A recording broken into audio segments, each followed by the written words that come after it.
when you receive as well as the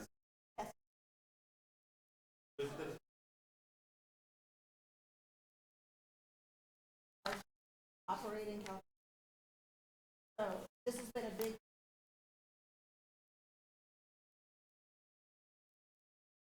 There's no charging on it.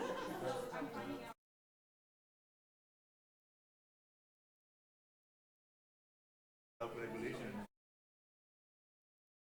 I hear you. This is a gory problem.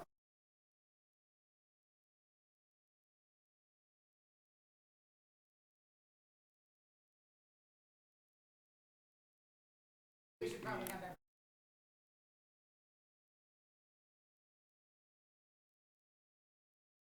They don't have to go small, they don't have that filters, they're gonna have to. They were very clear. You get How's your week been? 5-day pass for out of California 5 times in a year, 5 days a year, you can get a pass. You come 6. Yeah, So it's pretty crazy. feels like that time of year. Okay, so one clock says it's 6 o'clock, the other one doesn't. Is it 6 o'clock? I believe so. Okay, we are.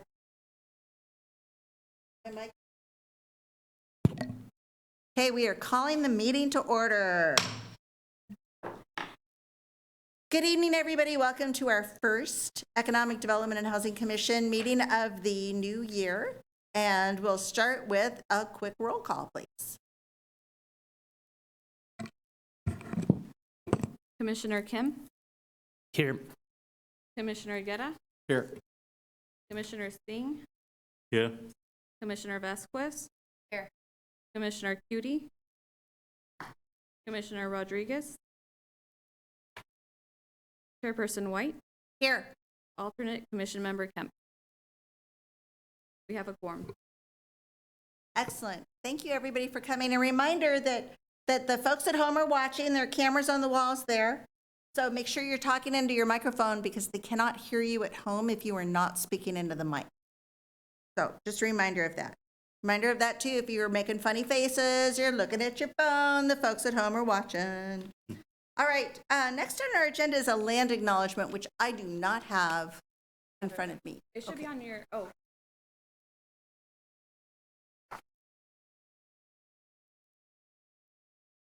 And I'm going to pass this over to Commissioner Kim, who does an awesome job with the land acknowledgement. Let us begin with the land acknowledgement.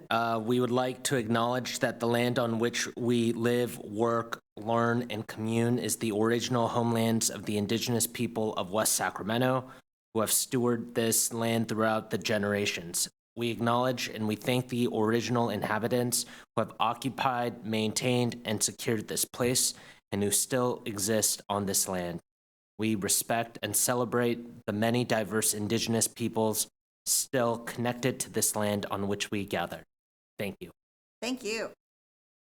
Next on the agenda is the Pledge of Allegiance, and we're going to ask Commissioner Cutie to lead us in the pledge tonight. Everyone, please stand. The flag is not here. no. Okay, well, pledge to the California flag. To the flag of the United States of America and to the republic for which it stands, one nation, under God, indivisible, with liberty and justice for all. Oh, it just magically appeared from the closet. We manifested it. Was at another meeting, a Rotary Club meeting on Friday, and we didn't have a flag either, and someone put it on their phone and held their phone up. So thank you very much. So it looks like our agenda has changed a little bit since from last year, and we're doing things a little different order. But anyone wanting to address the commission on any agenda item may fill out a request to speak card and present it to the clerk prior to the completion of the staff presentation. So we're going to do the staff presentation first. Items on the consent agenda will be considered in one motion, and the request to speak card should be turned in prior to the first item on consent. So does that mean we're going to start with the swearing in tonight? Yes. Okay. So we will begin with the swearing in of all of the members. And again, please rise, and we have a flag this time. We were sworn in at our big meeting, but JP wasn't there. Are we going to do it all again or just JP? Just JP. Okay. I mean, Commissioner Singh. Commissioner. Okay, after the oath is read, please respond with either I do or I agree.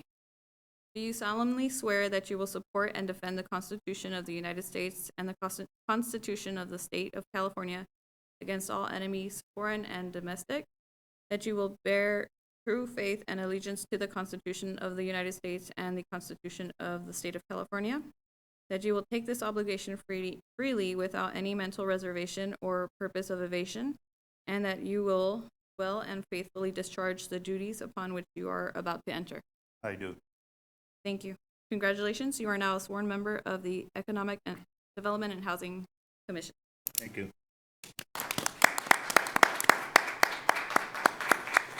Our next item is to select a chairperson and then a vice chairperson. And for our new folks, when you're making a motion, please state your name. Again, for the folks at home who may be listening and not watching, it also helps with the record.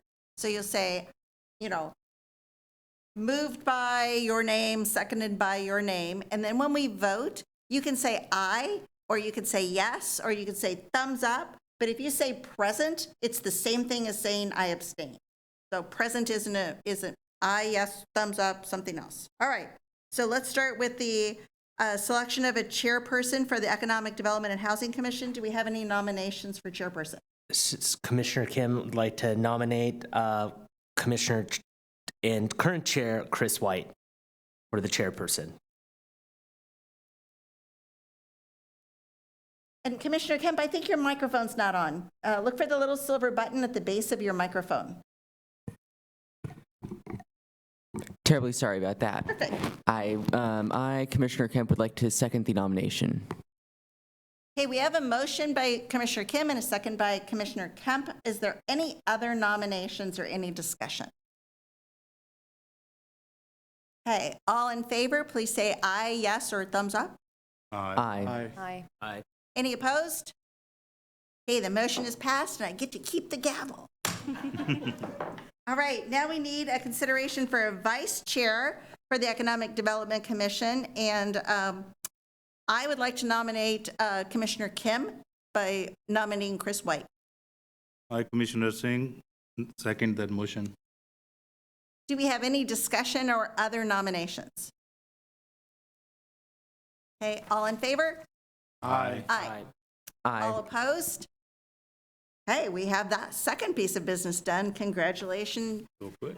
Vice Chair Kim. I know, we're really quick today. All right, now we have presentations of the public on matters not on the agenda. Yes, we do have one from David Weller, Excellent. Mr. Weller, you have 3 minutes. or he is not here anymore. Oh, I think he's standing in the hallway. I just saw someone Let me go get him. walking down the stairs.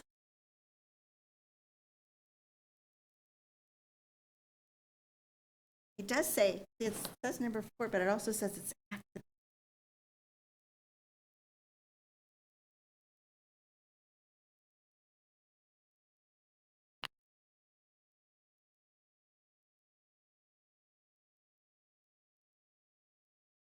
Okay. Thank you for checking. Are we allowed to come back to him? Okay, this was what I found a little confusing because it's item number 4, but the instructions say after the presentations. So I think we can come back to him before the consent agenda, before we do any voting on things. So, perfect. I don't want him to miss his turn to speak. So we are going to move on then to our presentation agenda, and our first is from Habitat for Humanity, talking about our community benefit projects. Welcome. Yes, good evening, Chairperson and members of the Commission. Elijah was not able to be here this evening, so I'll be doing just a very short introduction before Habitat for Humanity begins their presentation. In 2022, the city entered into a 5-year partnership agreement with Habitat for Humanity, Greater Sacramento, allowing them to offer their homeowner repair services and home preservation programs in the city. In October of last year, Habitat for Humanity organized an inaugural Rock the Block Wright Broderick event where 11 homes and 10 community investment projects were completed. Rock the Block 2023 is scheduled to be held in October of this year. This evening, Habitat for Humanity staff will provide additional information and a presentation for the commission to share details about Rock the Block and their other community and home preservation goals. So without further ado, I'd like to introduce Shannon Stain, Patricia Foley, and Darnell Dumas. Thank you so much. Good evening, Commissioners. As was shared with you, I'm Shannon Stein. I'm Chief Operating Officer at Habitat for Humanity of Greater Sacramento. This is Patricia Foley, our Homeowner Services Manager, who handles all of our home repair and neighborhood revitalization, and Darnell Dumas, who is our Community Engagement Manager. So it's a pleasure to be here speaking with you all tonight. You all should have a packet that was handed to you. This is an overview of our impact report of last year's Rock the Block event. Rock the Block, to give you an overview, is an investment made over a period of time in a micro community. And so it is really, its goal is to invest in homeowners, community projects, and community investments to help stabilize owner-occupied properties, to help stabilize communities, and to continue to invest in historically underinvested and underserved communities. As I'm sure all of you know, in the West Sacramento area, Bright Broderick is a community that has historically been underinvested and underserved. And so our goal with Rock the Block and partnering with the city of West Sacramento has been to invest specifically in the Bright Broderick area, north of Sacramento Avenue. Last year, we started with a portion of the Bright Broderick neighborhood north of Sacramento Avenue. This year, we'll actually be expanding our service area to include the entire pocket of the Bright Broderick neighborhood north of Sacramento Avenue. We actually did a few projects kind of outside the more of the bright side last year, and we thought, you know what, really just being throughout the entire community there really makes the most sense. And our goal is to conduct owner-occupied repairs. So we work on owner-occupied homes and specifically addressing repairs and anti-displacement repairs in particular that would help homeowners stay long-term in their homes, particularly seniors, veterans, disabled homeowners, or other hardworking low-income homeowners in the community.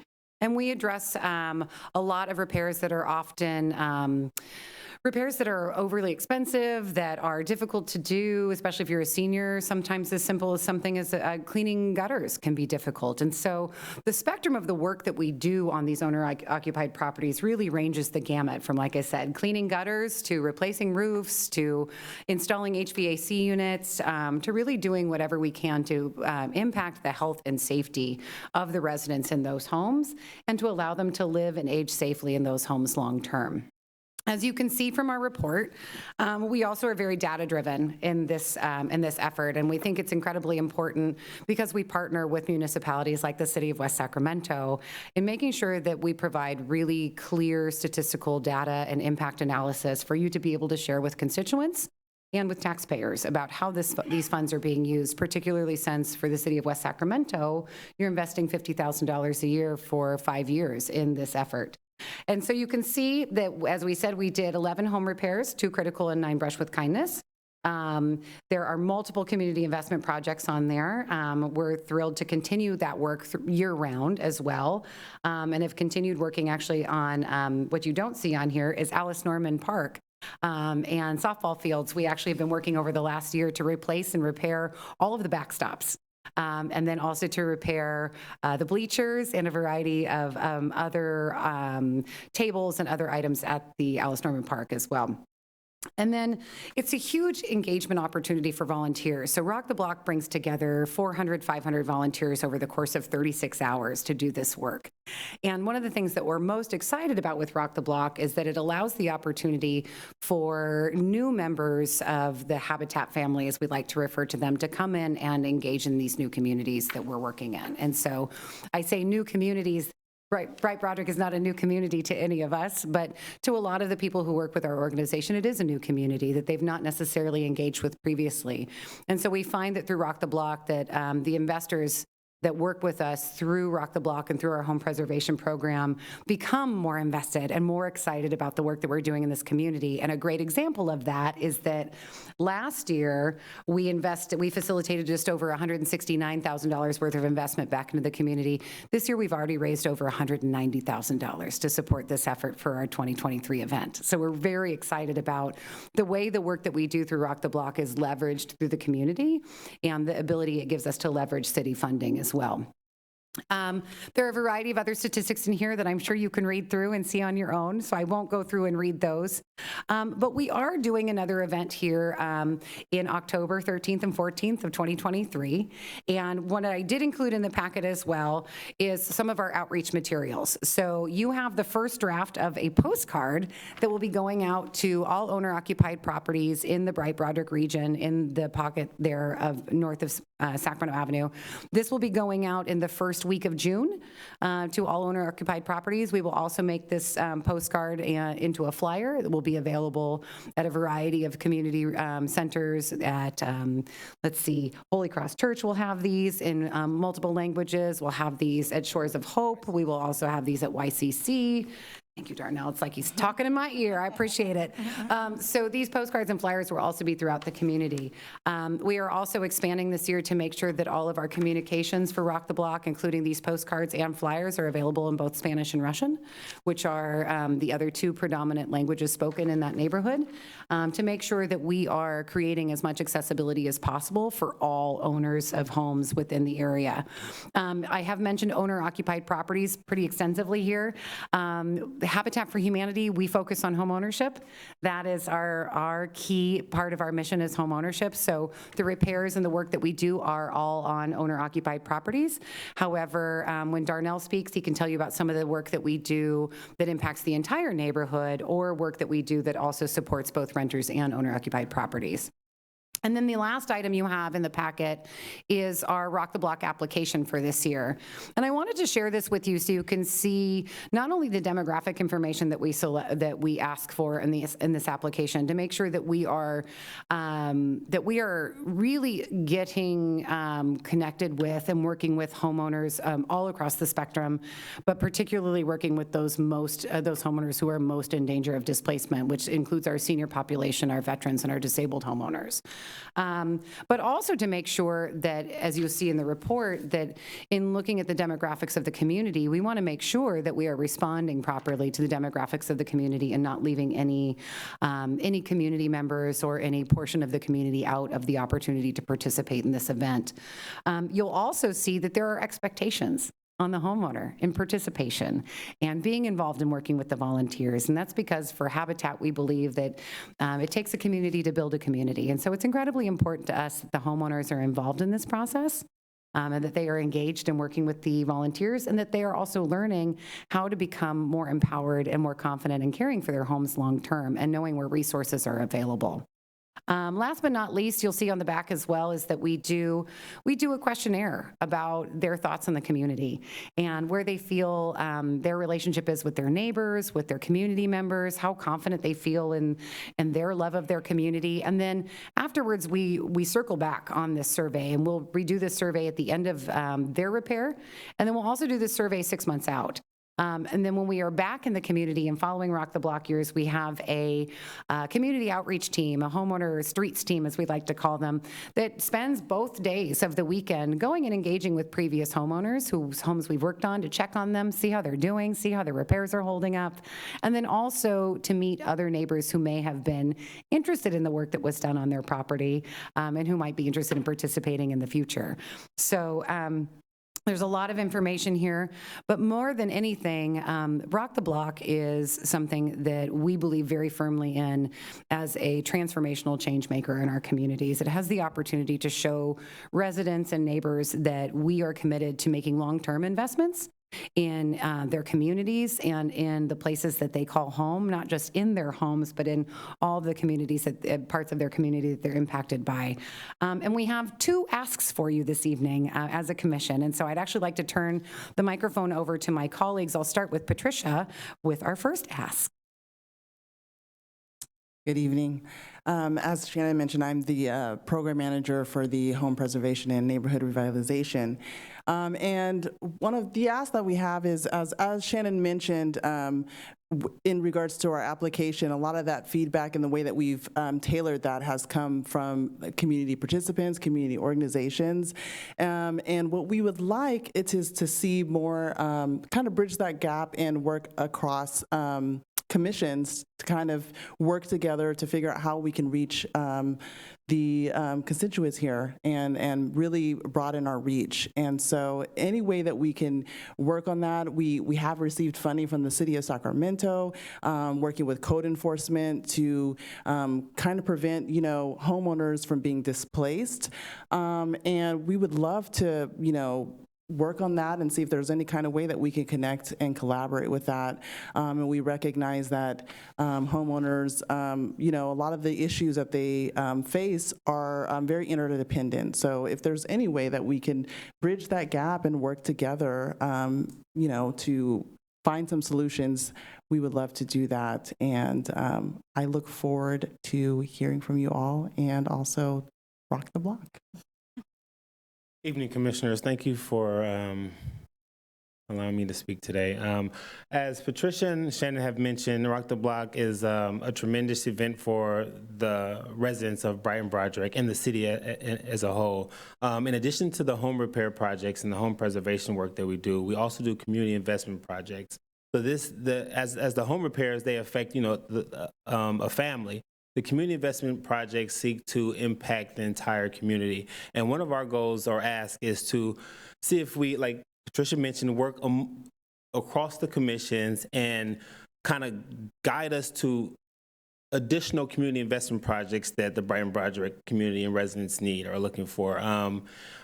For example, last year we did a project with Shores of Hope. Shores of Hope is a nonprofit that provides transitional housing for young adults transitioning from foster care to adulthood, and we beautified their living campus for the residents of the program. So we're hoping that with the city's help and guidance that you guys can pinpoint some other community investment projects that we can lend our hands to. Yeah. In closing, just to tie that all together, we have started working with the West Sacramento Parks District. We have also we have a wonderful contact in the city manager's office. We work with Megan, and she's phenomenal. And if you don't know Megan, she's amazing. Go meet her. She's been remarkable. And so we've started to develop relationships with various commissions and departments within the city. But this is a building process, and beginning to just work with different commissions. As Patricia mentioned, the relationship we have with Sacramento City Code, we'd be thrilled to establish some sort of referral program with the West Sacramento City Code Department similarly, or to find other ways to get referrals both for homeowners for these programs and for additional community projects. And then to continue to work with you, commissioners, and your commission on overlapping some of the other projects we've already identified that might be opportunities, like Bright Park, like some of the amenities that have been asked for. Oh my gosh, the other school just flew right out of my head that's in that community. Elkhorn, thank you. And then some of the other things that might be interested or needed in regards to the levy system or other community amenities that we might be able to do from a construction perspective and working with your city departments and making those things happen. So with that, thank you so much for listening to us, and would love to open it up if you have any questions.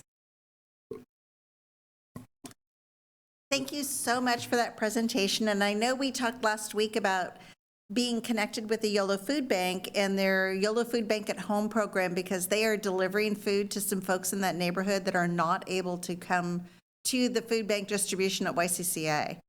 And so that's one great thing. I'm going to tell you 2 projects that have come to, one that came to this commission, community projects, one that came to this commission and one that I heard about this week. At Elkhorn School, this is a little thing, but the lock on the gate to the park is broken. I've been emailed about that this week, Okay. yes. All right, I'll leave that one alone. So the other thing is, we heard a few months ago from Don Bosley and the Mercy Coalition, and they are operating the Recovery Cafe over at Community Lutheran Church. That church has an additional building that they would like to be able to use to make lunches and dinners for the folks, and that building is deplorable. Oh, no. So, you know, Don works really closely with Paul over at Westside Housing, and so that would be a great connection, because that helping them rehab that building so that they can prepare food there would be a tremendous project, and it's total construction. Remarkable. So I have a question for you, and that's about the money that you're raising.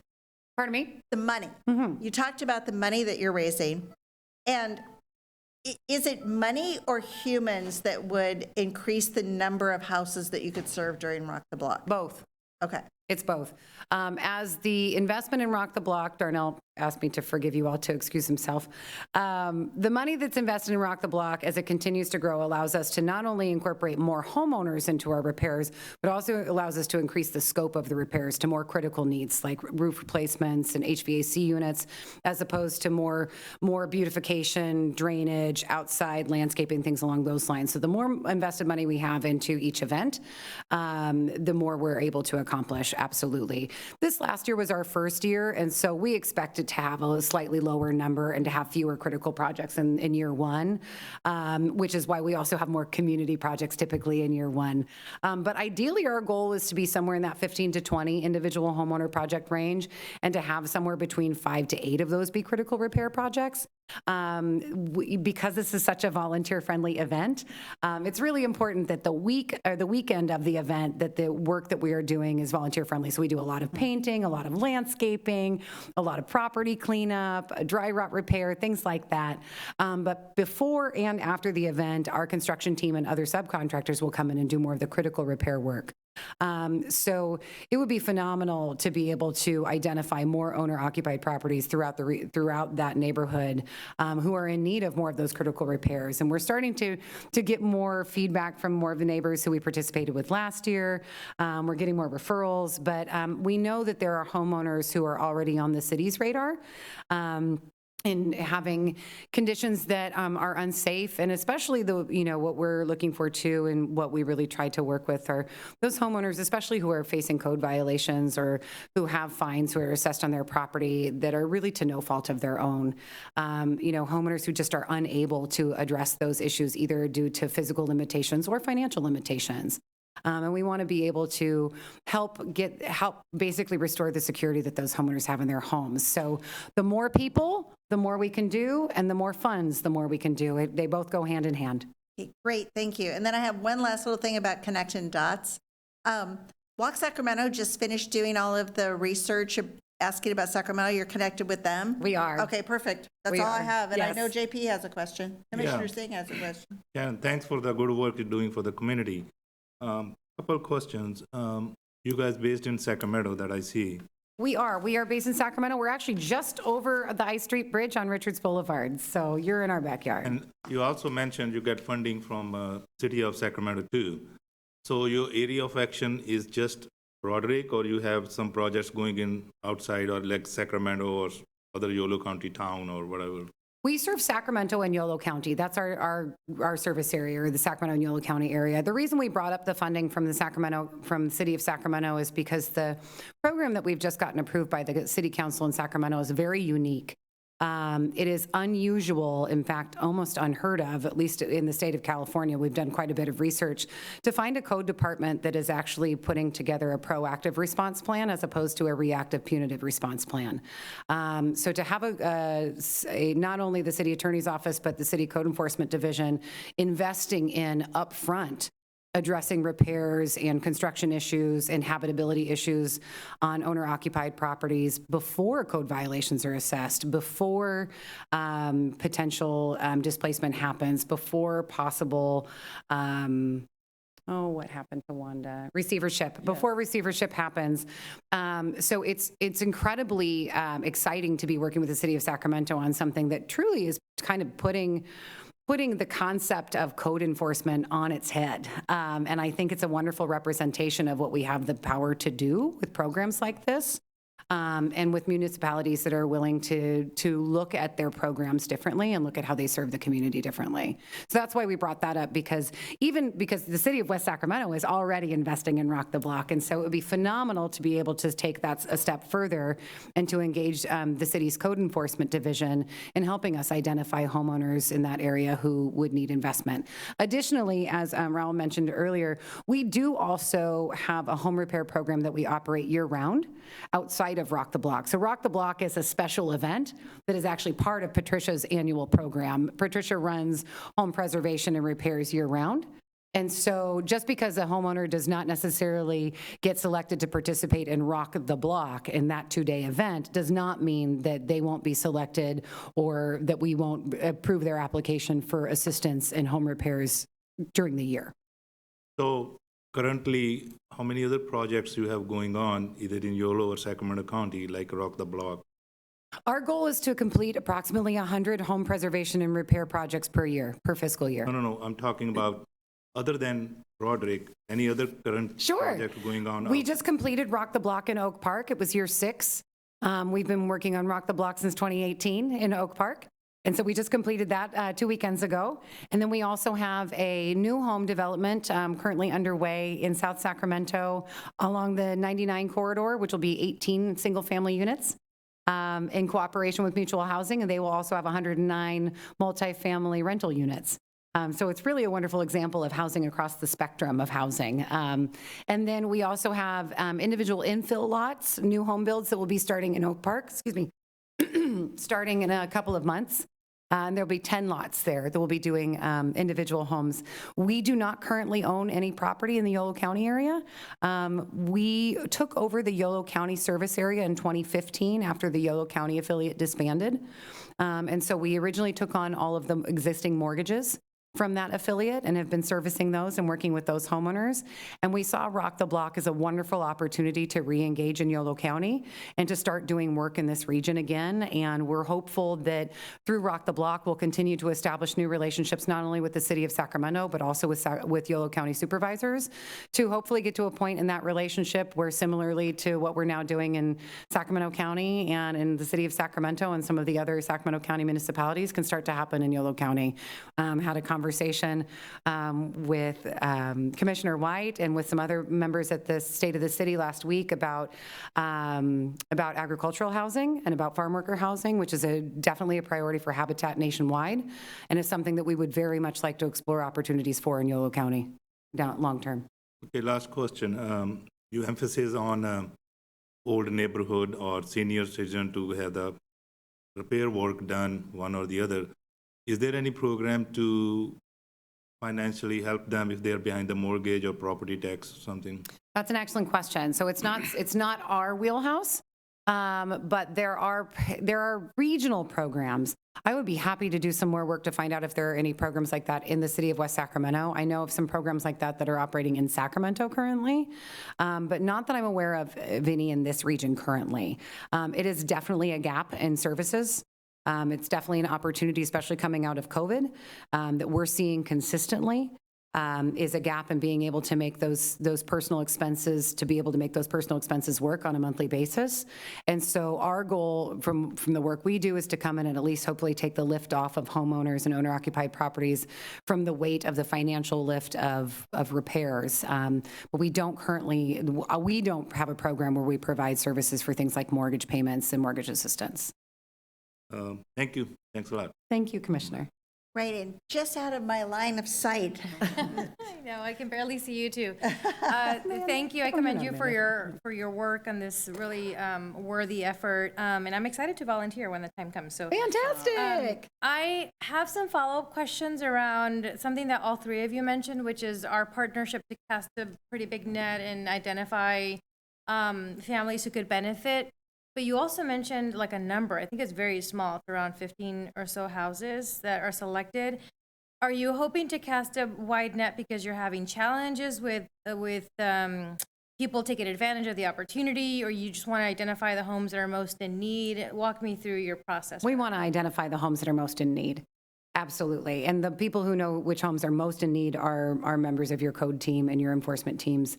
Also, the members of your community services teams and nonprofit organizations, which is why, Darnell's work is so important in the community, meeting other social services organizations, nonprofit entities that operate in the community, because they all, and schools in particular also, because they often have the line on which families and homes are in the most need. But as what we have learned with Rock the Block is that organically applications come in. There's only so much we can accomplish in 2 days, and that's why the number typically for Rock the Block itself tends to stay right in that 20 range or less.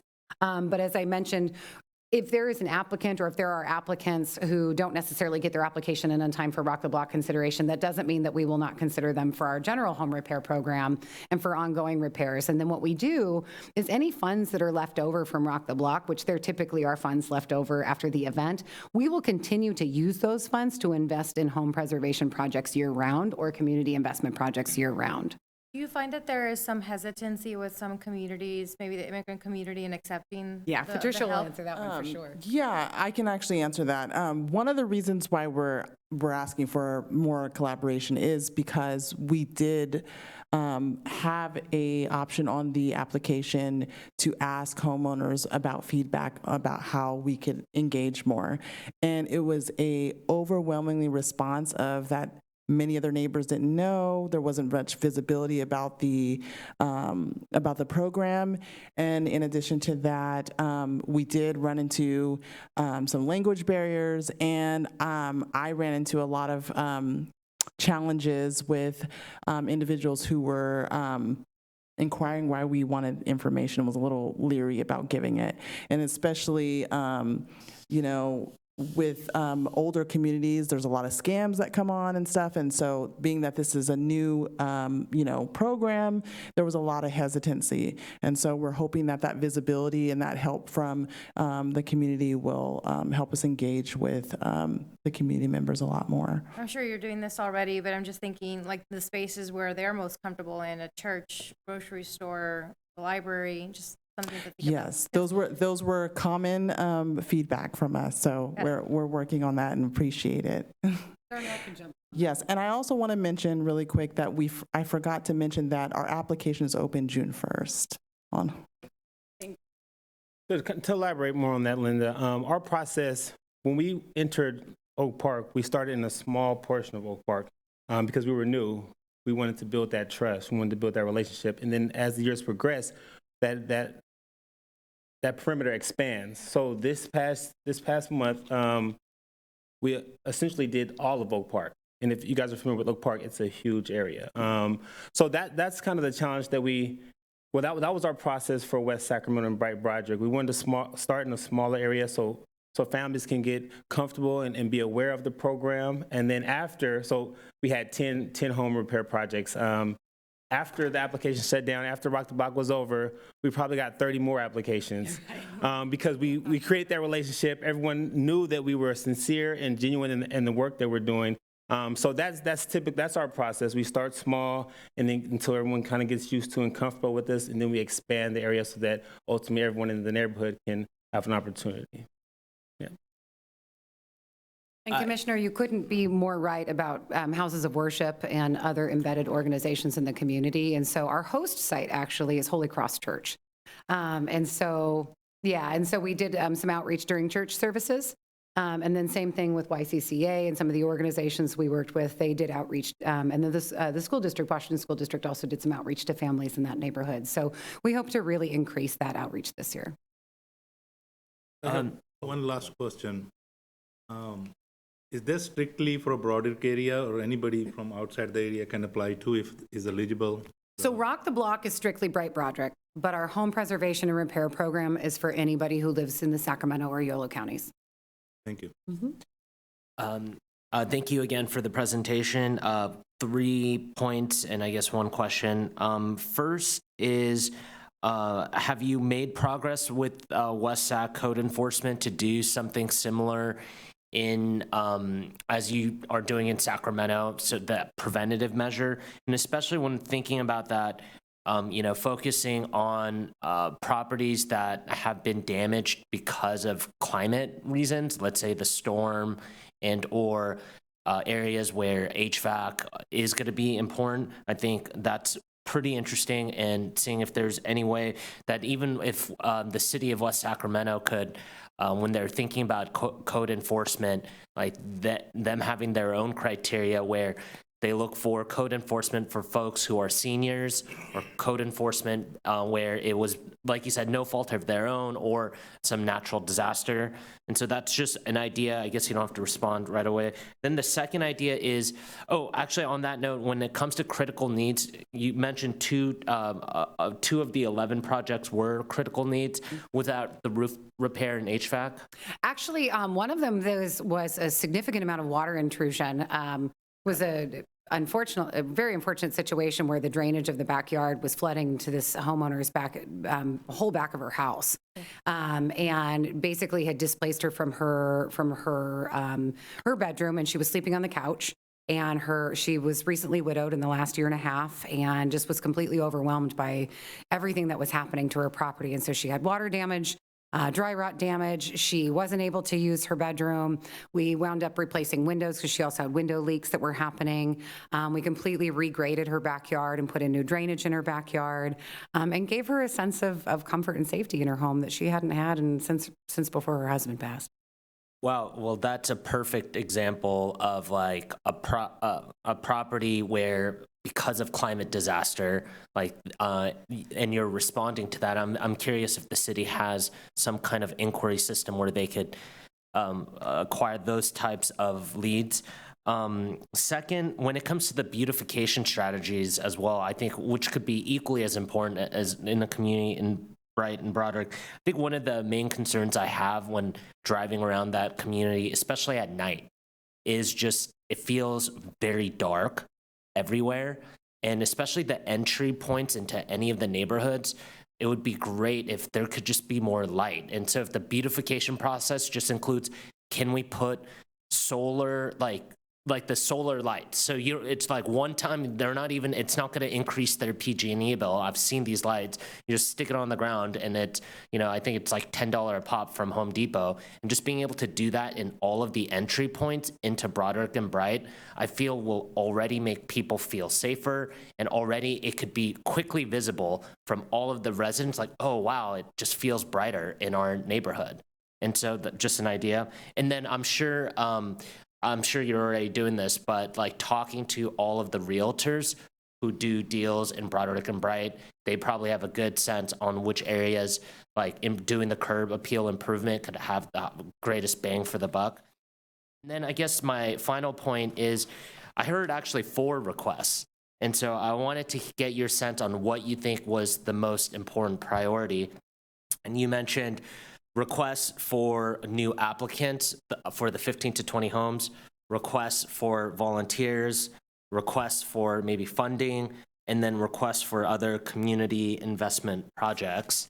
And then, but before you answer that question, I wanted to ask more technical. So you had $111,000 of like finance capital this last year. Mm-hmm. How much was contributed by West Sacramento compared to the city of West Sacramento versus privately raised? The city of West Sacramento has committed $50,000 a year. Oh, okay. For 5 years. So last year was the first year. Thank you. All the rest was private investment. So excellent questions. So the volunteer question was actually not an ask, other than the fact we want you all to come out and volunteer. We want you all to come out and join us.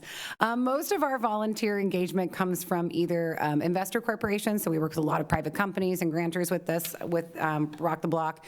So a lot of our volunteers come from those groups, and they bring out work teams and 20 people here and 20 people there. We would love to see more volunteers from the city in general, because the city is such a wonderful partner in Rock the Block and making it happen. The other thing is that we are not asking the city for any other money. The city's investment of $50,000 a year really is what allowed us to facilitate making this happen in Bright and Broderick and in West Sacramento. And as the event continues to grow year over year, we already have another $75,000 commitment from Wells Fargo to be the co-sponsor of this year's event. And then we typically get a variety of $5,000 to $10,000 community partner investments as well. So we definitely are not looking for the city to invest any further.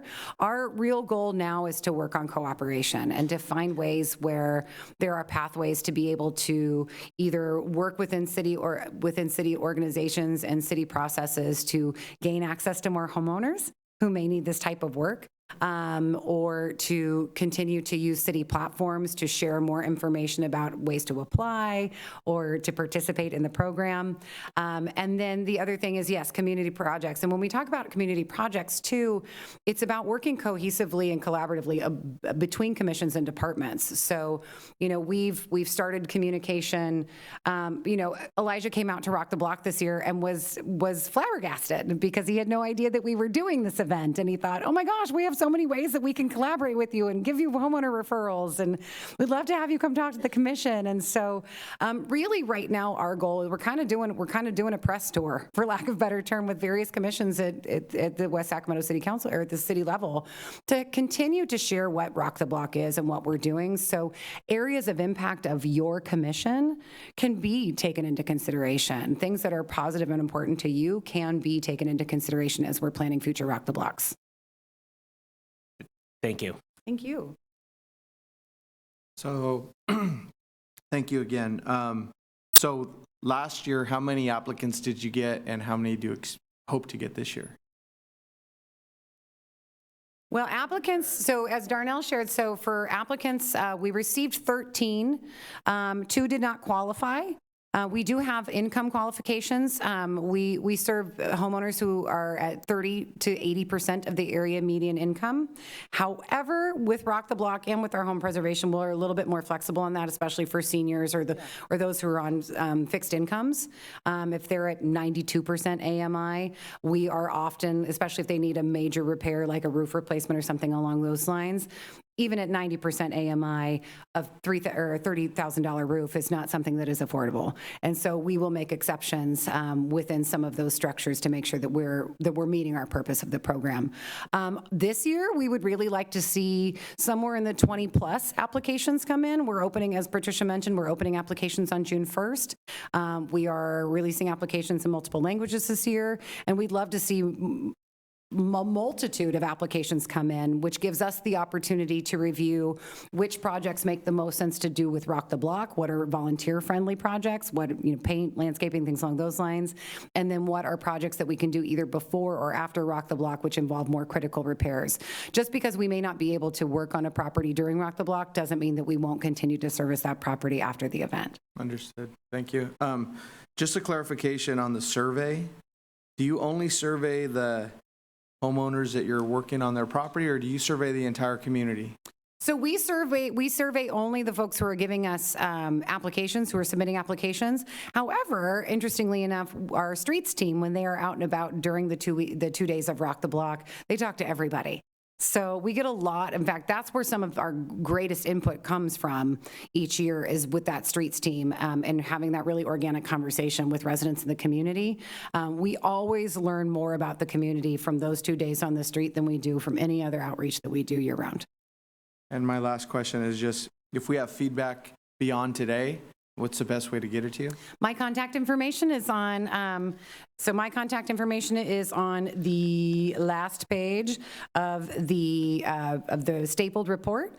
My email address is stein@habitatgreatersac.org. I encourage you to reach out to me if you have ideas, questions, concerns. If you have constituents who reach out to you, please don't hesitate to reach out to me. And we look forward, and if it's not something I can answer, if it's something that's more in Patricia's or Darnell's wheelhouse, I'll engage them as well. Thank you. We're so happy to have you here. Thank you, Commissioner. One more quick idea. So before the application, or I mean, it may be too late because that's only a week and a half before it opens, but have you considered a day, hearing your feedback, where there's a day of just volunteers just canvassing? Yes. To ground truth, to see and to talk, to get them to apply. And I can imagine the conversation could just be, do you need repairs on any of these items? We've learned the hard way that unfortunately canvassing is not as productive as we had hoped it would be. We have canvassed for a number of years with the Oak Park community. And unfortunately what's happened with people becoming, there's a lot of reasons, but unless we are with somebody that they know, unless John Archuleta is standing next to me, it is unusual that someone is going to open their door to somebody they don't know, particularly if they're a senior citizen or if they're a single homeowner or a single parent. We have found that it's unusual for people to engage, and so we've done door hangers. That's why we've actually used the postcards, because we found the postcards are actually the best way for us to kind of get in the door, so to speak, with as many residents as possible. When we have done, it's almost as if canvassing is a little too forceful, we found, and that people tend to be overwhelmed when, 3 people come strolling up their front porch to you want to talk about Rock the Block? It has actually served to be counterproductive, unfortunately. And then from a safety perspective, with volunteers and sending volunteers out into canvass the community, I don't think I'm sure I'm preaching the choir here in regards to gun safety and just general safety in communities.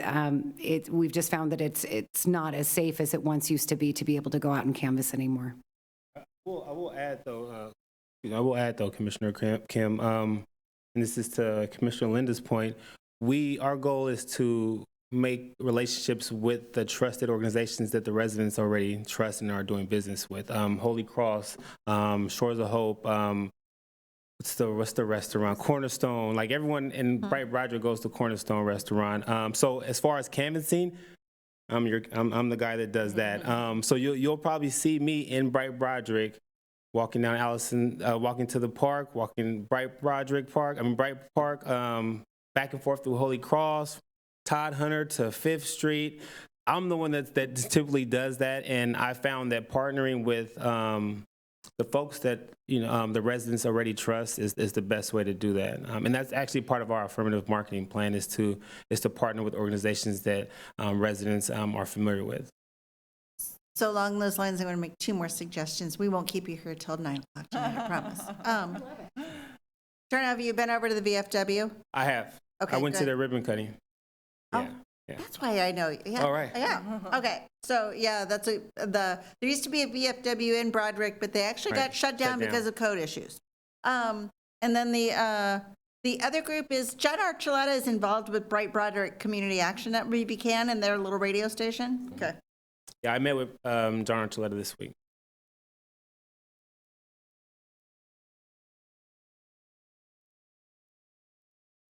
San Pedro?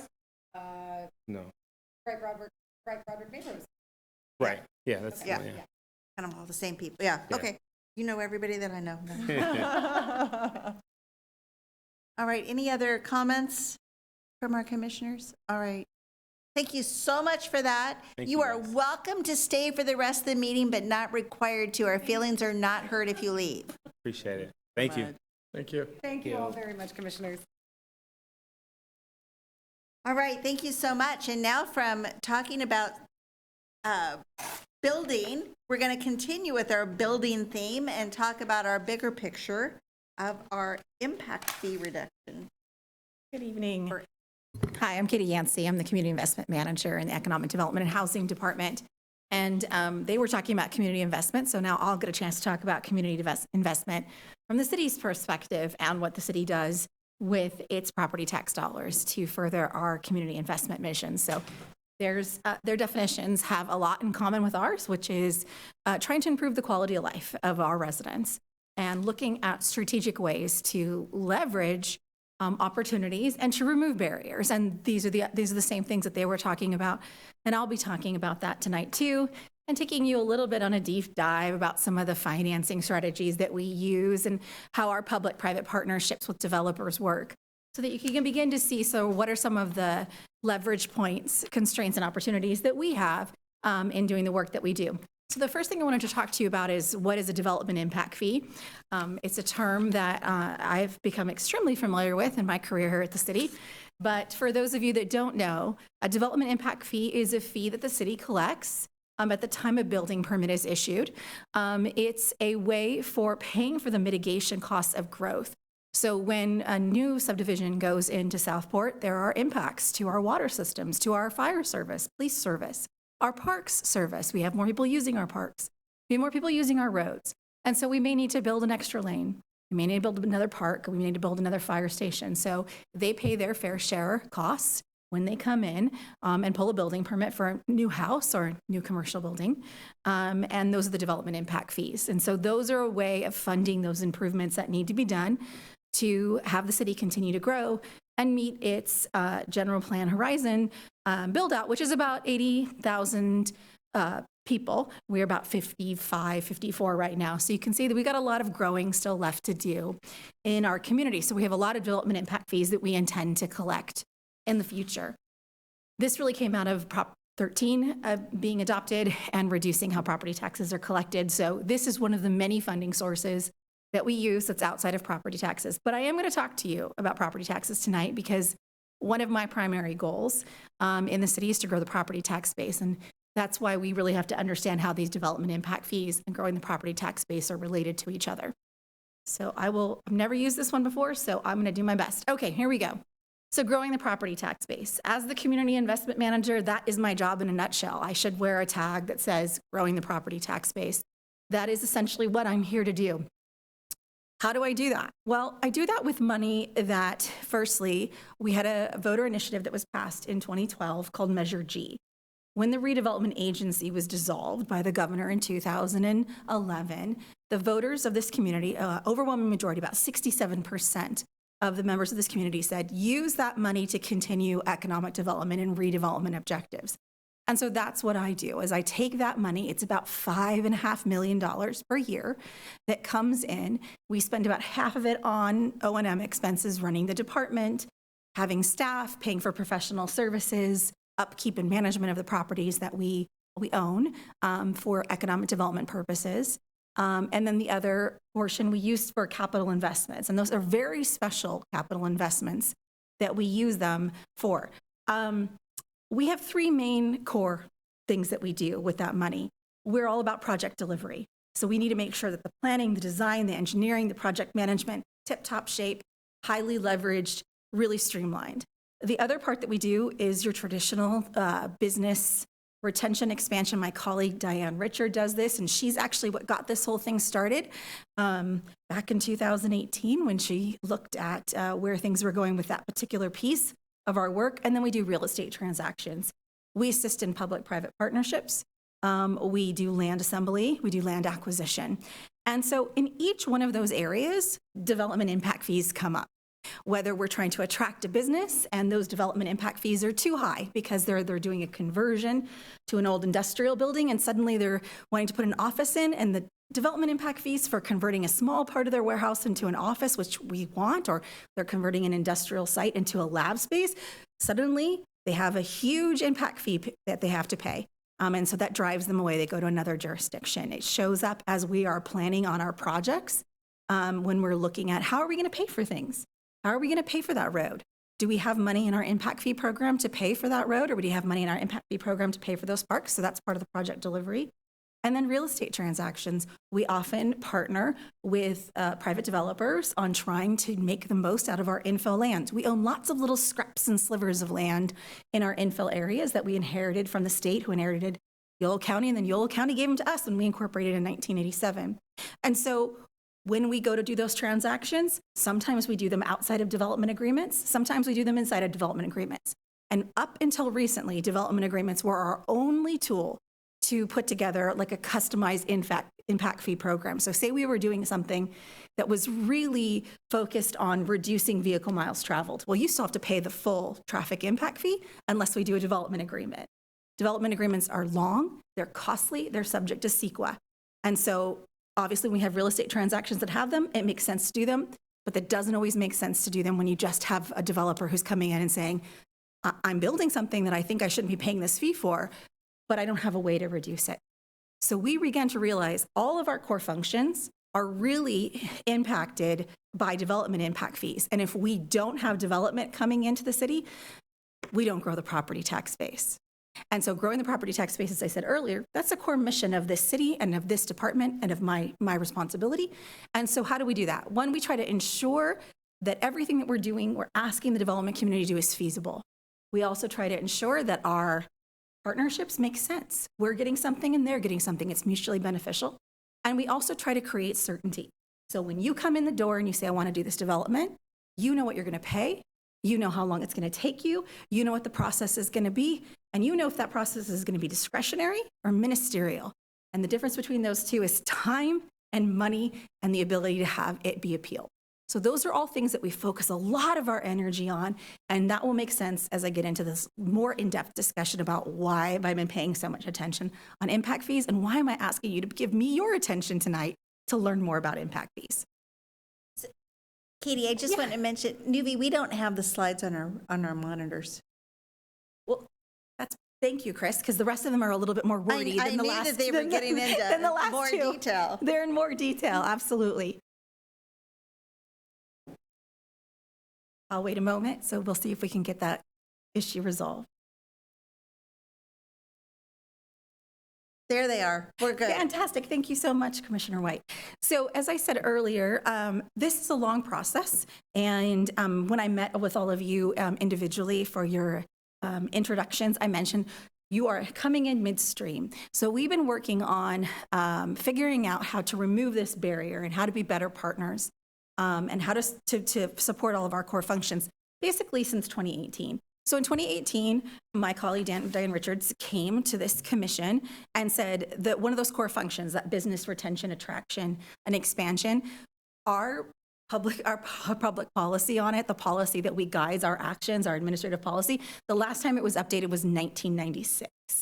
So she came to this commission and said, this is unacceptable. What we used to do back for the business community back in 1996 is not how business is done today. And so she started exploring with that commission at the time, in 2018, what we can do to do a better job of attracting private investment in the community and growing the property tax base.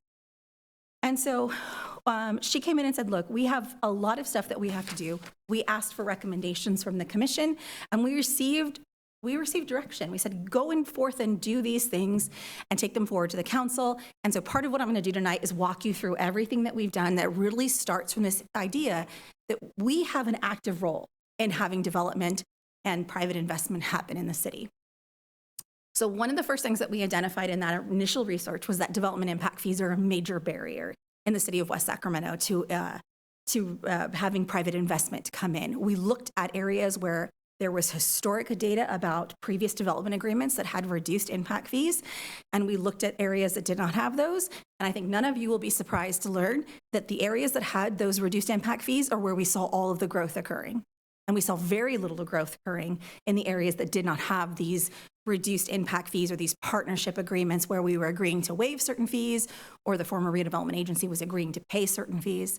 So like the Southport Industrial Park, for example, which is almost completely built out, is an example of one of those areas that had a significant fee reduction incentive program in place to attract those industrial users.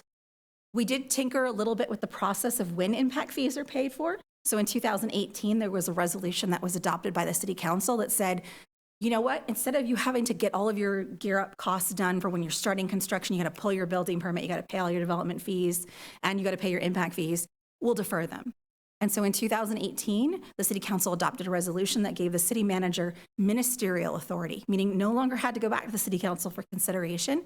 The city manager could defer those payments to be made until they got their certificate of occupancy. So it gave them anywhere from 18 to 24 months where those payments were not due. And we thought, oh, hooray, we've done it. We've solved this problem of impact fees. We've allowed people to basically finance them. We started working on something called the SKIP program, which is a state program that allows you to finance impact fees. And we're like, hooray, we solved this problem. You're not going to be surprised to hear that we had to come back because other things came up. So right around 2019, we came back and said, okay, we're going to do more because this has not moved the needle enough. We went out to the development community and asked them, have we solved the impact fee problem? And they said, no, they're still too high. And you don't have a way that you can directly sort of assist in our projects. And so we said, all right, we're going to adopt something called the Bank of Impact Fee Credits program.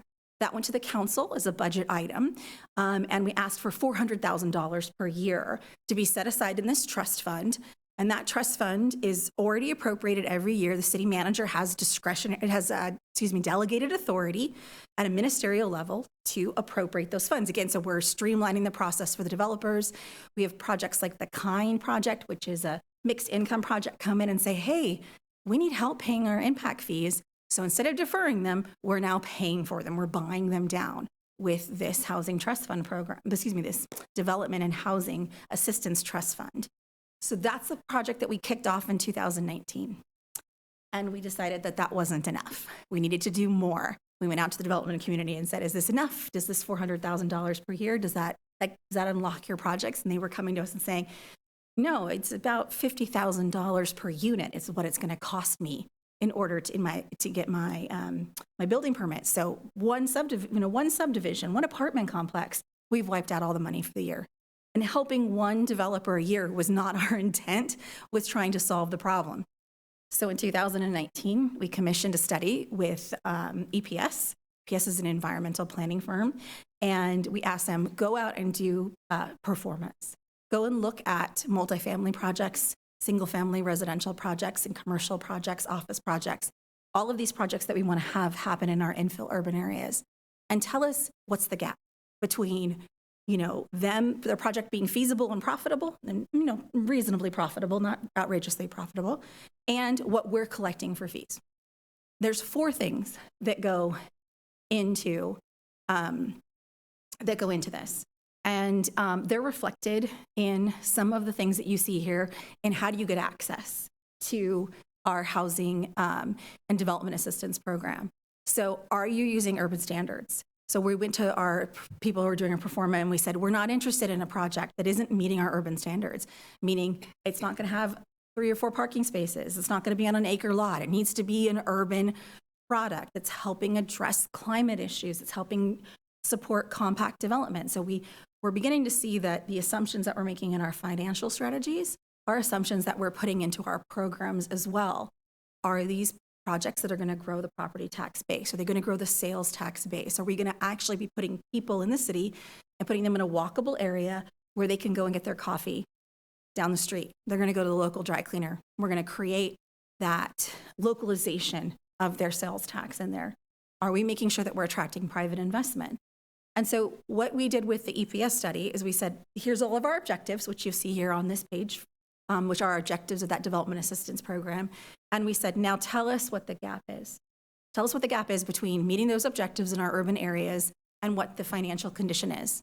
And so they looked at rent that we can collect. They looked at land costs. They looked at construction costs. And then the last thing they looked at were the development costs, the development impact fee costs. And we also collect money back for our engineering costs and any costs for staff to review their plans or any of that other kind of stuff. And they came back and only one area in our city, only under one condition that had an economic development incentive program in place, was competitive. The other 2 areas in the city, which were Washington and the Central Business District, the Bridge District was competitive under its current incentive program. Once it kicks out of that incentive program, it's no longer competitive. We just weren't meeting the mark. We were losing out to our competitors across the river. So in 2021, we kind of came back and said, we have more recommendations for this commission. And we've done this EPS study, and this is what it's told us. And these are the recommendations I'm going to talk you through tonight. Not all of them, because I'm going to be coming back to you for more discussions about these topics. But I'm going to be focusing my attention on number 3. But your 4 recommendations were, 1, as we learned with the EPS study, the current tier 1, that's the incentivized, less than 1 million square feet of development in the Bridge District, highly competitive. How can we extend that competitive advantage a little bit longer? So we came to the commission and said, direct us to figure out how to do that. The second recommendation was, look at the entire impact fee program that the city has, and is there something like systemically that we're not doing right? Don't piecemeal it. Pull up out of the weeds and look and see if there's something big picture that we're not doing right. And so that is another recommendation that this commission made in 2001. The third recommendation was to deploy a temporary impact fee reduction program in those 2 areas that we discovered were non-competitive.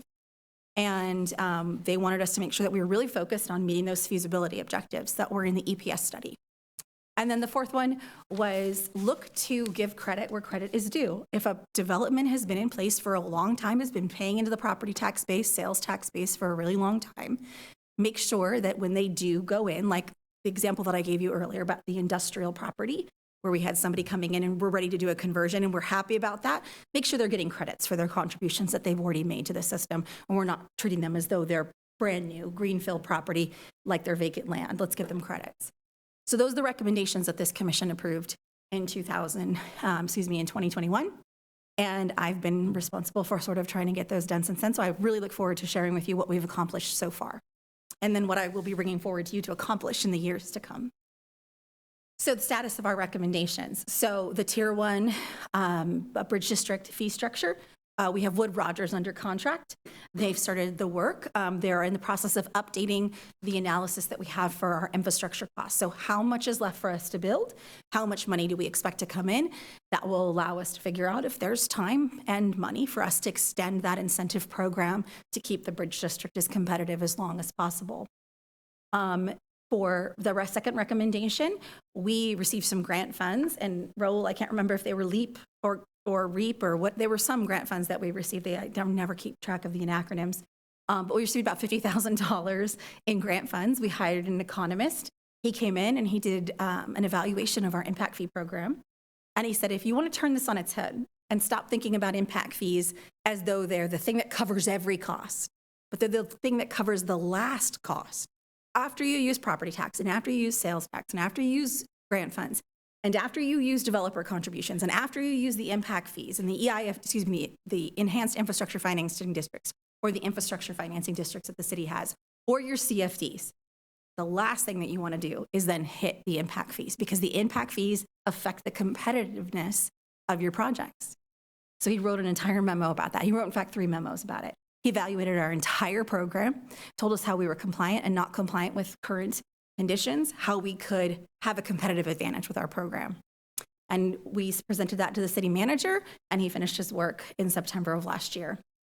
And then we also got the city council to approve a resolution to change the book of fees, to reduce the impact fees in the central business district in Washington. And it reduced it significantly enough that we feel comfortable that we have met the objectives of the EPS study, which I will go through in just a minute for you all so you can see what I mean by that.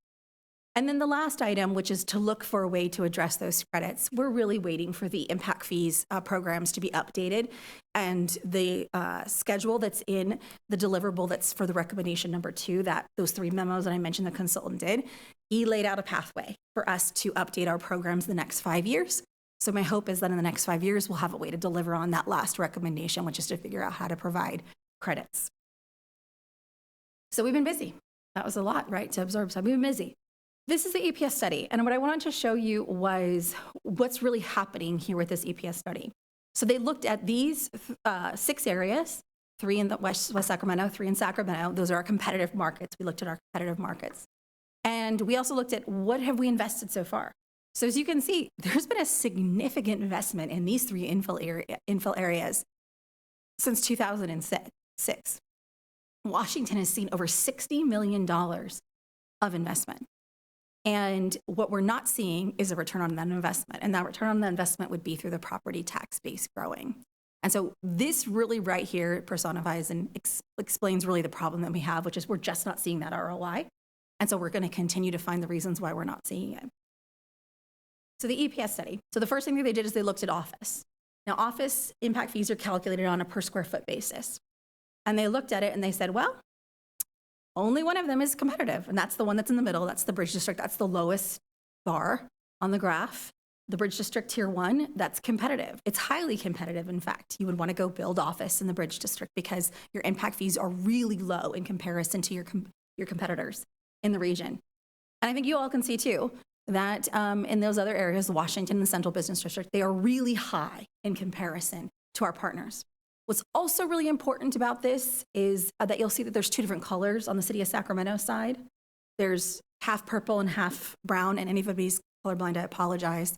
But there's 2 colors there for those 3 graphs. And what they're showing is that some of those are citywide impact fees and some of those are planned area impact fees. Well, what does this mean to us? What does this mean? It means that the City of Sacramento doesn't view their impact fees as being that first in covering all those costs, because they have a plan area fee. And that plan area fee is what infrastructure is needed specifically for that district, not for the entire city, but specifically for that district. So what you see is that bifurcation from the City of Sacramento that you do not see on our side, which probably lends itself to being more competitive because it's a little bit more precise.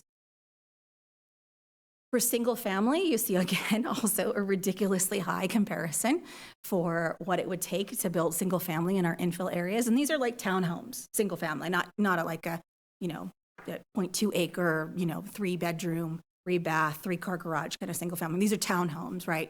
12, 15 dwelling units to the acre. You can see this is significantly not competitive. Same thing with multifamily. So Central Business District, Washington, and the Bridge District are our mixed-use infill, multifamily targeted areas. And our impact fees show that they are not competitive in the region. So what do we need to do to fix that? Well, in Washington and the Central Business District, I mentioned earlier, it's about $50,000 per unit, plus or minus 20, depending upon the type of unit and where you're building it. But in this area, it's about 50,000, let's say, just for this purposes. Well, we have to reduce it by half in order to be competitive. In order for it to be feasible, we have to reduce it by half. That's a significant reduction in our impact fee program. That's for multifamily. For office, we only collect about $18 per square foot. We need to reduce it all the way in order to make office competitive. In some cases, we have to reduce it to a negative point to make office competitive, because the big issue with office is parking. We don't have parking resources that would, like structured parking resources in the Bridge District or Washington, except for the Ziggurat Central Business District. So we really haven't even done some of that preliminary work to support infill office development in those areas, because we don't have shared parking resources. So they're having to pay for their parking. So even if we reduced our impact fees down to 0, it's still not competitive. There's better news, I promise. So we kind of said this is great information, and we appreciate the work that EPS did, and they did a wonderful job, but we had to move beyond it, because it's basically all just news that we can't actually do anything with. How do I collect 0 or negative impact fees?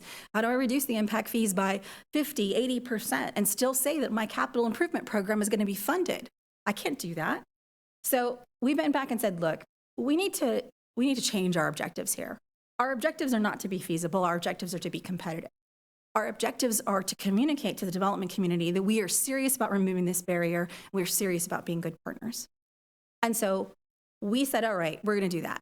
We also wanted to reduce them in a way that we felt we could get our partners to do that. So we collect impact fees for about 7 agencies that we've just passed that money along to: the West Sacramento Area Flood Control, the School District, Regional SAN, the list goes on.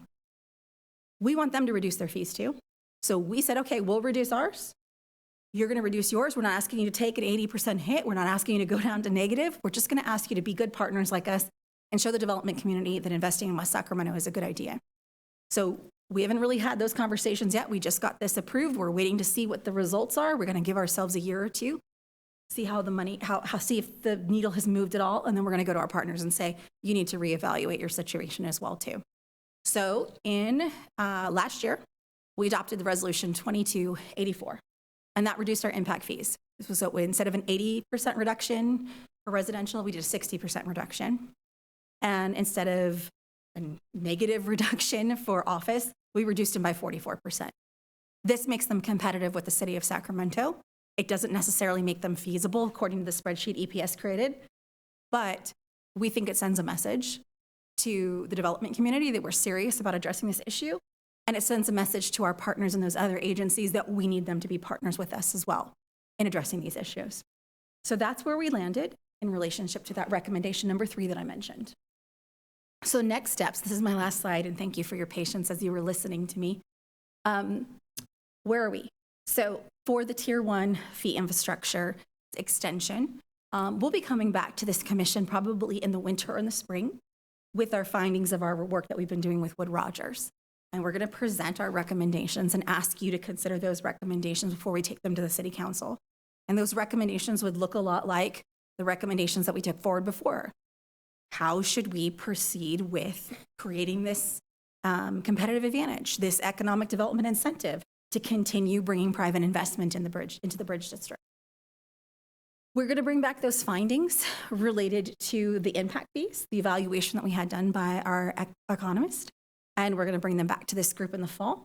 We're going to share what we think that means moving forward in terms of how we're going to really tackle this issue from a very progressive, strategic, and forward-thinking way. Our finance director has been very supportive of this. The staff report that went forward related to the impact fee reductions was authored by myself, the finance director, and the community development director. So I think that's a strong message that we're sending to the community as well. And then the third recommendation, we feel like we've seen some inklings of success with the reductions that we've done in the Washington and Central Business District. The council strategic plan for 2023 has not been updated on this board over here. But what I'd like to share is that when it is updated, there will be an item on there which talks about expanding this reduction program to the entire north part of the city, to the EIFD area of the city, in recognition of what I said earlier about that economist saying it's not about using the impact fees to pay as first dollar in the door, they're the last dollar in the door. And if we have the EIFD there to help support our infrastructure projects, our capital improvement projects in the EIFD area, our impact fees should be the last dollar, not the first dollar in. And so we'll be bringing back some policy documentation related to that and some recommendations so that we can go forward to the council with an additional resolution to adjust the book of fees to lower them in that entire northern part of the city that's subject to the enhanced infrastructure financing district. And then we're waiting, as I said earlier, for that recommendation number 4, which has to do with the credits. We do have to wait for the impact fees to be updated. But as those get started, we'll be back discussing policy and sort of what are the metrics, what are the outcomes, what are the goals that we're going to be having for that program. I really want to thank you guys for your time and attention. I know this was a lot of information, but I really wanted to prepare you for, you're going to be seeing me a lot, and we're going to be just talking about the city's relationship with the market and the development community in the future. And I look forward to hearing from all of you. And so with that, I'd like to conclude my presentation and answer any questions that you may have for me. Thank you. Thank you very much, Katie. Katie and I were talking just before the meeting started about the ethics training, and I really was struck by the part of the ethics training that said government is about being transparent, not efficient. And so it's one thing to look at everything that Katie just told us and say, oh my gosh, you get a report, just do it. It's not about being efficient, it's about being totally transparent. So thank you so much for putting all of this attention in there and really taking into account what all of the developers say too, because at the end of the day, they're the ones that have to do it. So I have no questions because I have been here since the beginning of this ride, but I imagine the others are probably thinking, you know, there were 50 words in there they didn't understand. So if there's something you didn't understand, please say so and ask Katie for clarity, because we talk about this a lot in this commission. I do have a question. If the objective of the city or your objective is to maximize, you know, income into the city, why not stratify development impact fees for projects that can generate more sales tax, right? Because like 60% for residential, and not saying that, I mean, of course, there's reasons why we need to do residential to meet RENA compliance and all of the above. But I mean, being able to incentivize more retail and or any other, like even office doesn't really generate sales tax, right? As much as, you know, retail or commercial. And so that's just one idea, is like a stratified approach that really focuses on not just generating more property tax and sales tax. And then the second point and question, I'm sure you've already done this, but I'd love to hear your thoughts of, like, as you did the 60%, 44% reduction, what your pro forma looks like when it comes to like deficit modeling, and like if with less you know, revenues coming in from this impact fees, does that affect critical services for the city in any way, and what that looks like? So Commissioner Kim, I can address actually both those points because I have looked into both of them. So if everyone will indulge me for a minute, I can actually answer both those questions. So one of the interesting things about our city is that we actually, most of our sales tax, despite the fact that we have an IKEA here, actually comes from business to business sales. And so that's one of the things that's not really completely understood, is that we are a working city. We are not a retail oriented city. We are very much a working city. So a large percentage of our property tax base is actually business to business. So when you look at it that way, that we are a city that we sell widgets to other companies. We sell things that we collect use tax, or we collect those kinds of sales tax from business to business sales. That really does kind of change the perspective on, oh, well, maybe office and industrial uses and those other like research lab spaces, et cetera, they have the potential to create sales tax as well. In terms of stratifying it, I think the approach that we would take would be back to that core function that we were talking about. We have 3 core functions, right? Project delivery, traditional economic development, and then land assemblage. And I think what you're talking about actually falls really nicely into that second category of business attraction, retention, incentives. And I think that one of the things that we would really strive to do is look at other financial models besides the impact fee program to address how we would attract those businesses. And that's been one of the things that my colleague Diane Richards has been really focusing our attention on is there a way that we can attract those businesses where we're not creating the residents and the commercial users pay different, or they're held to a different standard. Because we are if anybody here knows this, but our daytime population almost doubles because we import a huge percentage of our workers and then they leave at the end of the day. And a huge percent of our residential, they leave for the day and then they come back. So we do have a lot of clients that we have to be mindful of. And so it is an interesting suggestion and certainly one that we would be willing to explore. But the idea that we would stratify it might run into a policy issue, which we are really just trying to make sure that we're treating everybody equal in terms of what their impacts are. Businesses do have big impacts. They do have big impacts, and certainly sales taxes can offset those impacts. But development impact fees are really tied to what's the impact that you're having in the city, and so we certainly can look at that from a fiscal standpoint. Your other question was related to, I'm sorry, what was your second question? I knew I could have had the answer, I just forgot it right now. Yeah, so I mean, I imagine this 60% reduction or 44% reduction was based off like some other underlying baseline assumptions you had of how much impact fees you're generating. Yes, thank you. Like year after year, and then if we reduce it this much for this upcoming year on average, how many projects that get realized in West Sac, does that affect any critical services? Yes, so that's a question that we get all the time about this. And what I'll tell you is that no impact fees were coming in, like zero. Okay. No impact fees were coming in because we weren't seeing any development. The only impact fees that were coming in were those reduced impact fees that were coming in at those negotiated much, much lower rates. And it was actually costing us money because in some cases we had committed to paying those impact fees for like we in the Southport Industrial Park, we were paying the impact fees for like the school and the courtyard and all of the facilities impact fees we were paying. So every time development went in, we were actually writing a check to ourselves to cover those costs. So we were not seeing a lot of revenue coming in. I think that's the important thing to understand is we were not seeing a lot of revenue come in. So when $0 are coming in, you don't really worry about the fact that you don't have any money to build your infrastructure because you're like, I have no money. So then when you look at it and you're like, well, I could have 0 cents, or I could have 40 cents, or I could have 60 cents. If you'll do it for a while, there's an equilibrium there. I should also mention that several of our impact fees are, they are not as solvent as they should be because we have lots of outstanding reimbursements that we have to do. And so if you looked at it strictly from a fiscal impact, which is I have reimbursements that I have to pay and I have critical infrastructure and I need to bring that money in, it makes sense to ask that question. But when you look at the numbers and realize no money is coming into the development impact fee program, that's why we are not able to pay back our reimbursement agreements. You suddenly have to like flip the idea on its head and say, what are we doing wrong? And that's what we concluded after talking to both EPS and Tom Trzynski Economic Consulting. They both came back and said, the issue is that no money's coming in. So you need to do something to get the money in and then adjust and rebalance and rejigger once you actually have some revenue coming in.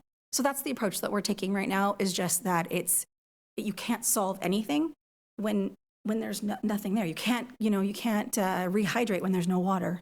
So we're attempting to bring some water into the system and see if we can, recalibrate. But those are great points. We hear them a lot. We've heard them many times before. And,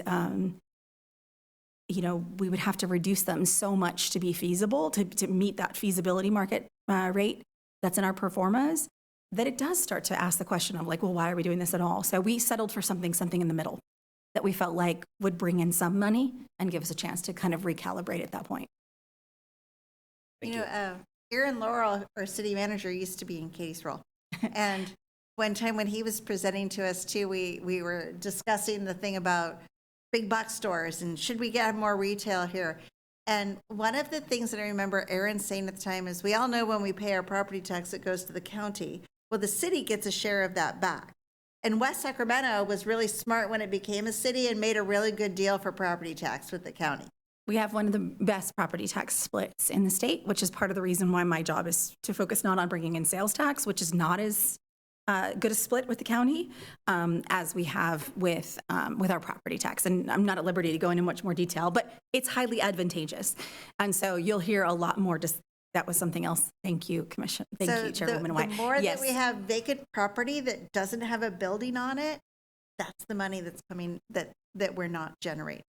Absolutely. And then I would also mention too, so most of the city, about 2/3 of the city is covered by the Enhanced Infrastructure Financing District, which is a tax increment financing structure, which creates a bondable revenue stream if we do go out to bond. That's good for 45 years. Right now, we're just using the money as it's coming in. They call that pay-go.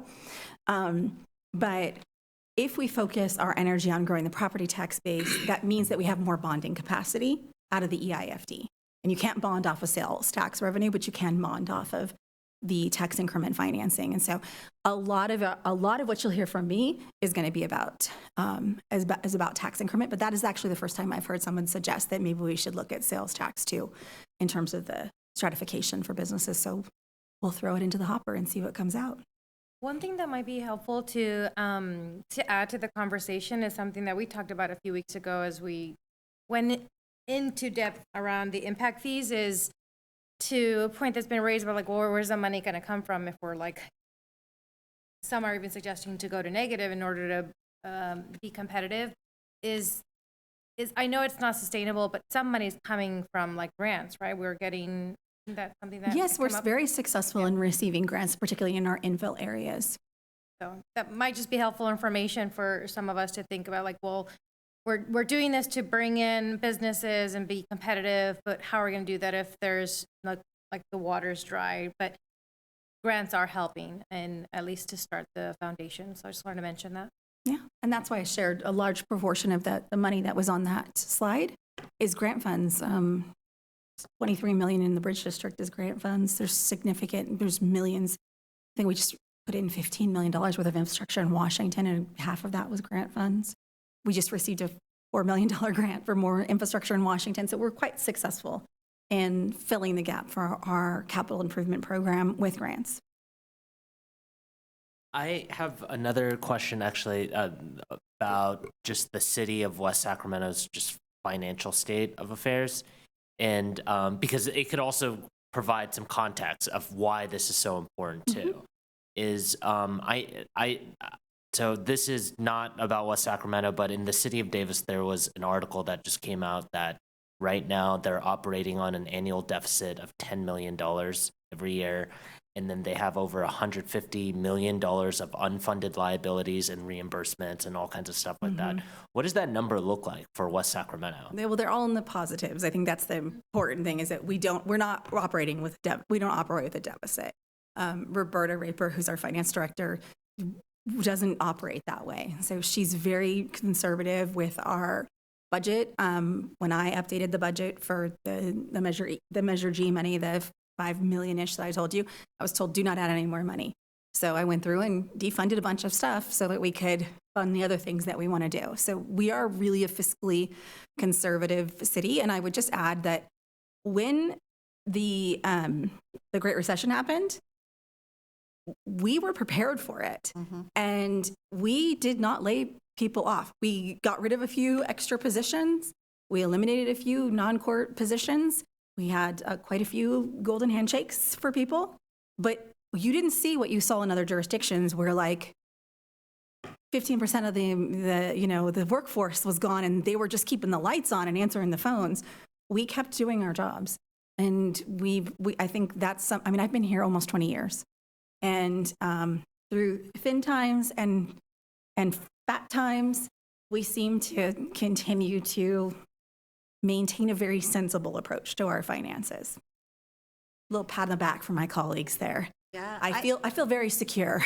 I think that's true about economic development as well, as there was just before that big recession, there was a big rush to build shopping centers, and we built one.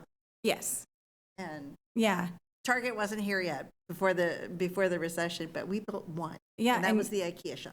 And when the redevelopment agency was dissolved by the governor in 2011, 2012, Raul and I survived that, and several of our colleagues survived that, because I think, just to get on a soapbox for a moment, the city does seem to really value its employees and values the institutional knowledge that we have. I mean, Raul and I have 40 years together of working for the city. I know I am that old. And so I think, that's a real testimony to how the city really values its people. And so I think that says a lot about how we operate in terms of our financials. I hope that helps. Oh, yeah, it provides completely different context. Yeah, because most cities right now are all in trouble financially. And so hearing that West Sacramento is positive on an annual basis on their operating budget, that provides a lot of context on other strategies that are low-hanging fruit. Yeah. And budget's on the website too. So Yeah, they and can I would see say it. Roberta has shown some minor deficits in like year 2 that's coming up because of the slowdown that's expected to happen in the economy. But I think we would use one-time money at that point, or we would, to use an engineering term, we'd value engineer what we're doing. We would look at cutting costs similar to what I did with this last budget, which is like, we need to reprioritize. And if there's CIPs that aren't important anymore, it's time to close those out and bring that money back in so it can be redeployed. And we do a lot of that here. I think reconciliation of our budgets and our expectations is something I spend a lot of time on. All right, any other questions for Katie? Yeah, thanks for a very informative session that you have done. In the beginning of your presentation, you said your goal is to grow the tax base revenue.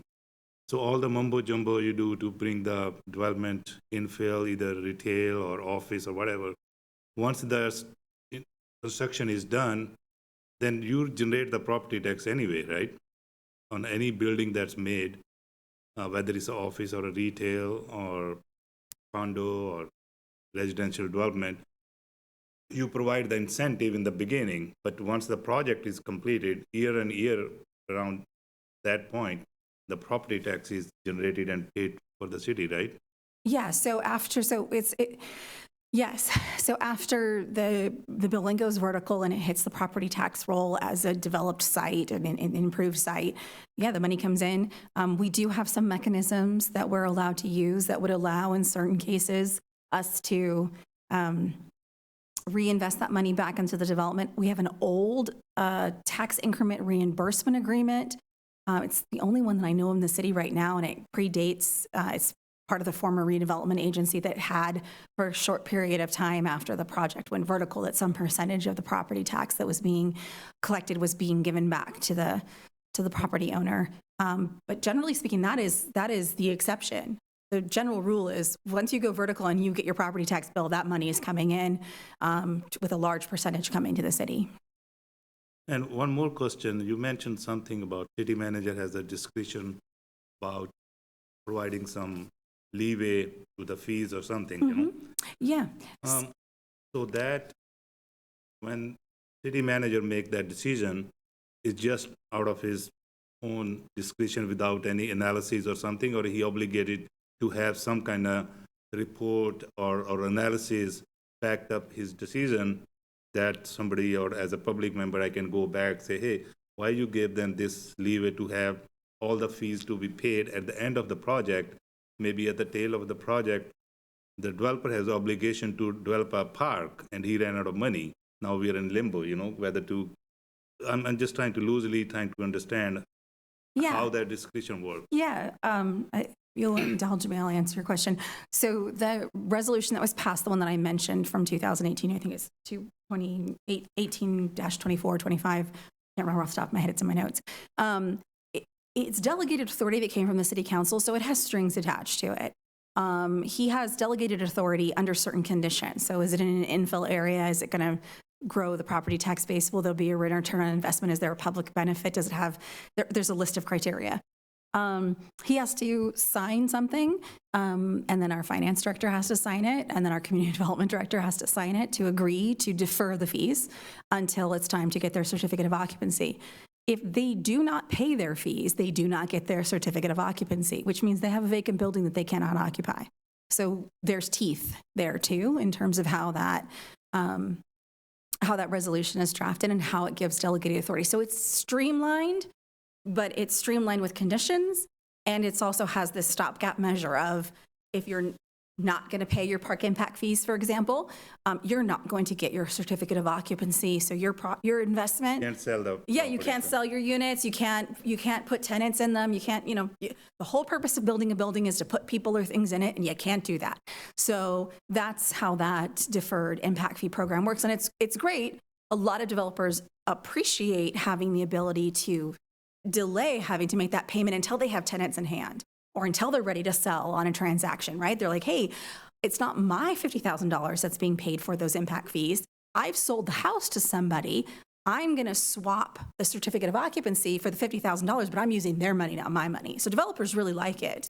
But that swap only happens if you've met all the conditions. So hypothetically speaking, I'm a developer and I have a financial constraints. So I go to the city manager, say, hey, can you allow me to sell 10 houses before I make the payment or something, deviation? I'm just. Yeah. So that's a too far of a swing for how that's written. Doesn't work like you can sell. You can be in contract negotiations, but you can't be done with the sale. You can't be because you'd have to have your certificate of occupancy at that point. So at that point, that's not the jurisdiction or discretion of the city manager to deviate from the initial agreement. No, he doesn't have that authority. It's delegated to him by the city council, so he is bound by what the city council has given him authority to do. Okay, thank you. Yeah. I do have a question. So we obviously heard about the fee reduction programs in Central Business District, Washington District, and Tower Bridge District. Will there be plans to expand these to Point Bluff and Stone Lock? Yes, Pioneer Bluff and Stone Lock are part of the EIFD area, as well as the West End and where the IKEA is, the port industrial area. I did not bring a map. I'm so sorry. I'm just realizing I probably should have brought a map. But yeah, it will expand to all of those areas, provided that we work through the details, the policy objectives, what are the goals that we have, what are the mechanisms that we have, what are the financial implications of it, all those things. But yeah, that's the intent, is to come back to this commission, either your last meeting of this year or your first meeting of next year, with a status update on where we are in trying to expand that program. Alrighty, thank you very much. Yeah. All right, seeing no other questions, well, thank you for your hard work, and we'll tell you that while the city values its employees, so do I. Thank you very much. Thank you for your time and attention. I appreciate it. Thank you. All right, we are moving on to our consent agenda. The only item on the consent agenda is the consideration of the minutes. So I do need a motion to approve the minutes from our last meeting. Commissioner Kim would like to make a motion to approve the minutes from January 25. Commissioner Guerra, second. Okay, we have a motion by Commissioner Kim, second by Commissioner Guerra. All in favor say aye. Aye. Any opposed or any abstentions? Okay, the motion passes.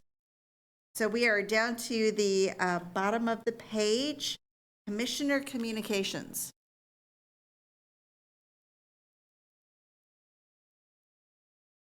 Hearing none. I'm going to see if our director has something to say in the director report. If not, I'm going to reserve my Commissioner Communications. And I did not see our member of the public come back. I was keeping an eye out, and I did not see him either. Okay, I kept watching the door and I didn't see him come back. So we will move on to our director's report. Thank you, Chairperson White. Our director, Tracy Michael, wasn't able to be here this evening, but she did ask me to share a few updates with the commission. So we are very excited to be working on two new development opportunities. The first is the Grand Gateway Master Plan area. This is an 8-acre site that is located across from Sutter Health Park, and is anticipated to include a mixed-use development with a minimum of 300 residential units, including some affordable units, hospitality, ground floor retail, and public parking. A request for proposals for this project is anticipated to be released in July of this year. And our community investment manager, Katie Yancey, will be leading that effort. The second development opportunity is the redevelopment of the Club Pheasant property. As the commission may be aware, the city acquired this site earlier this year and has now initiated the process to offer this 2.1-acre site, which includes the 8,500 square foot building, which was formerly the Club Pheasant restaurant. As part of the solicitation process, the city will be requiring that the redevelopment of the property include food service and other community-focused uses, as well as maintaining much of the original historic structure as possible. Also wanted to let the commission know that the West Gateway Place Phase 2 groundbreaking has been scheduled. This event will be taking place on June 8th from 10 a.m. to 11 a.m. You should have already received an invitation, but if you haven't, one should be coming shortly, directly from the developer Jamboree Housing. Again, this is a project that will provide 60 units of affordable housing, and it's located next to the Phase 1 development, which is at the corner of Grand Street and Tower Bridge Gateway. And lastly, some bittersweet news, and certainly sad for us and for the entire city, really.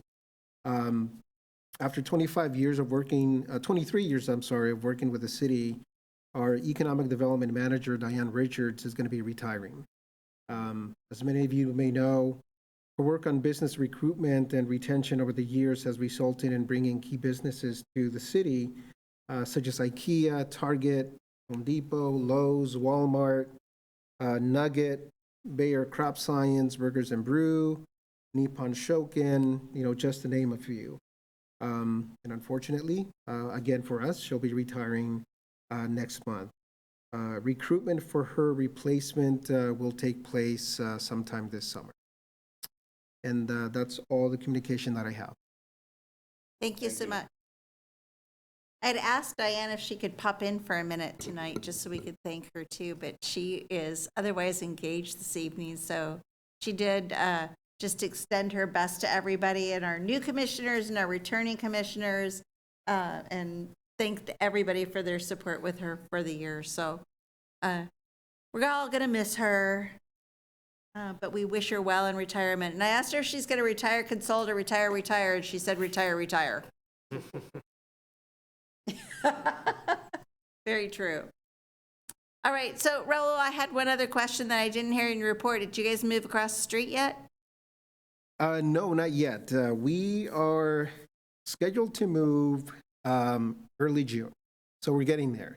We're getting very close, and Katie Yancey is the project manager for that, working with our capital projects staff, so she can probably give us a better update. Okay, well, we can hear our update next time, or maybe at a ribbon cutting grand opening celebration. We will definitely have kind of an open house once we are moved in and somewhat settled. And all of you will definitely get an invitation for that. Great. I know a group that has a 6-foot pair of scissors. So, all right, with that, we need a motion to adjourn, please. I motion to adjourn the meeting. And please make sure you say your name.